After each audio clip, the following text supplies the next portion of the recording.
आलू मालू कालू। विनीता कृष्ण द्वारा। मालू पहली बार बगीचे विचों सब्जियां इकट्ठियां कर रहा है।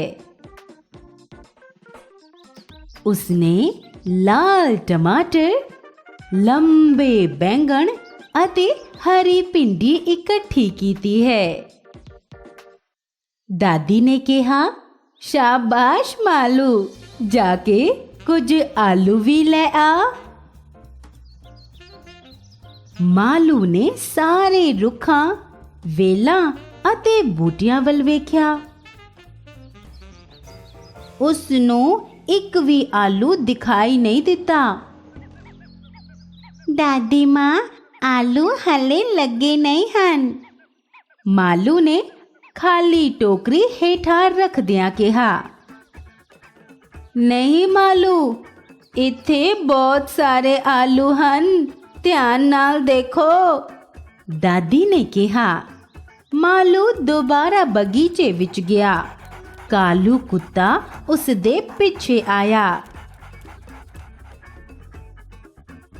ਮਾਲੂ ਆਲੂ ਲੱਭ ਰਿਹਾ ਸੀ ਜਦੋਂ ਉਸਨੇ ਸੁਣਿਆ,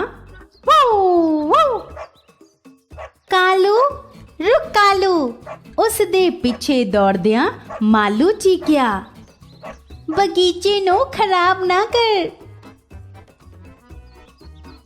ਕਾਲੂ ਮਿੱਟੀ ਪੁੱਟ ਰਿਹਾ ਸੀ ਅਤੇ ਤੁਹਾਨੂੰ ਕੀ ਲੱਗਦਾ ਹੈ ਕਿ ਜ਼ਮੀਨ ਵਿੱਚੋਂ ਕੀ ਬਾਹਰ ਆਇਆ ਹੋਵੇਗਾ?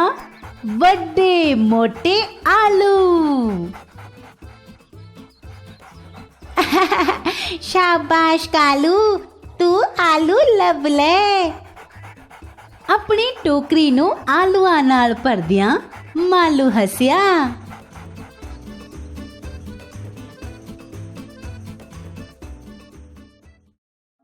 सुनो, इस वीडियो ਨੂੰ ਪਸੰਦ ਅਤੇ ਸਾਂਝੀ ਕਰਨਾ ਨਾ ਭੁੱਲੋ।